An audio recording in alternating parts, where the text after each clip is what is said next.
Assalamualaikum warahmatullahi wabarakatuh. Nama saya Hartati dari D3 Keperawatan semester 4. Di sini saya akan menjelaskan tentang trauma kepala berat.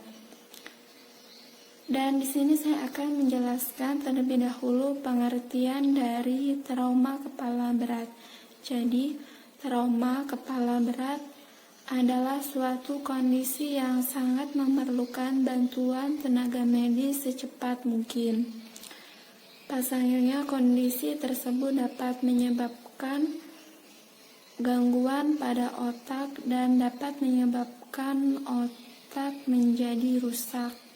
Pada tingkat yang parah, cedera kepala berat atau trauma kepala berat juga dapat menyebabkan seseorang tersebut tidak mengalami kesadaran atau yang disebut dengan pingsan dan tidak bisa menerima stimulasi atau rangsangan. Jadi yang selanjutnya yang saya akan jelaskan adalah etiologi atau penyebab terjadinya trauma kepala berat.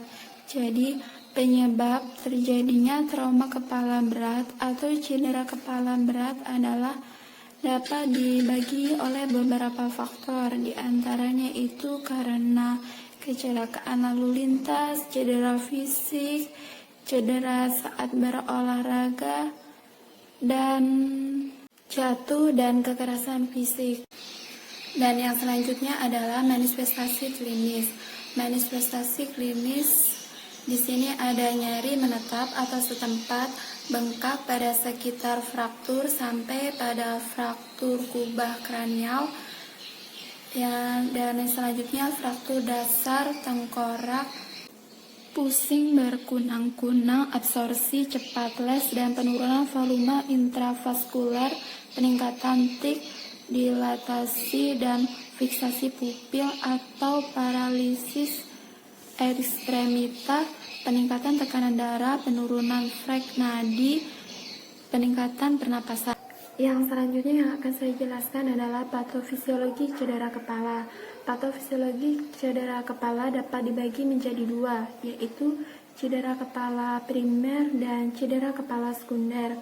Cedera kepala primer merupakan suatu proses biomekanik yang dapat terjadi secara langsung saat kepala terbentur dan memberi dampak cedera pada jaringan otak.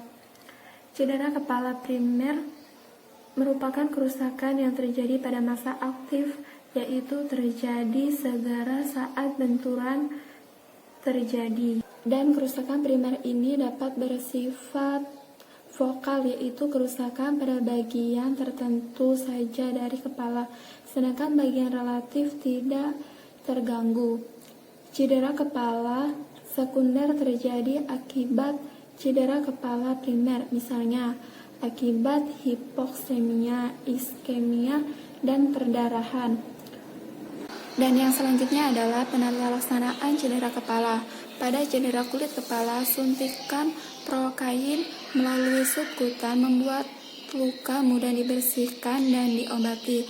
Daerah luka diirigasi untuk mengeluarkan benda asing dan minimalkan masuknya infeksi sebelum laserasi ditutup.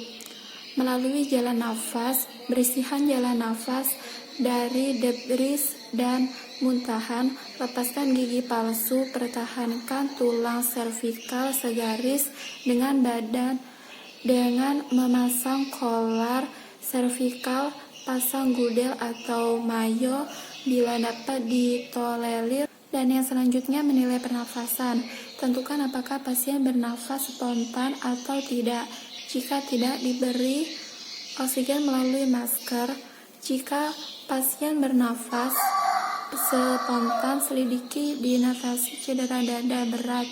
Melalui sirkulasi otak yang rusak, tidak metolerir hipotensi, hentikan semua perdarahan dengan akan menekan arterinya. Perhatikan adanya cedera intraabdomen atau dada, ukur dan catat frekuensi denyut jantung dan tekanan darah pasang EKG, pasang jalur intravena yang besar. Demikian yang bisa saya sampaikan, semoga bermanfaat. Saya akhiri, wassalamualaikum warahmatullahi wabarakatuh.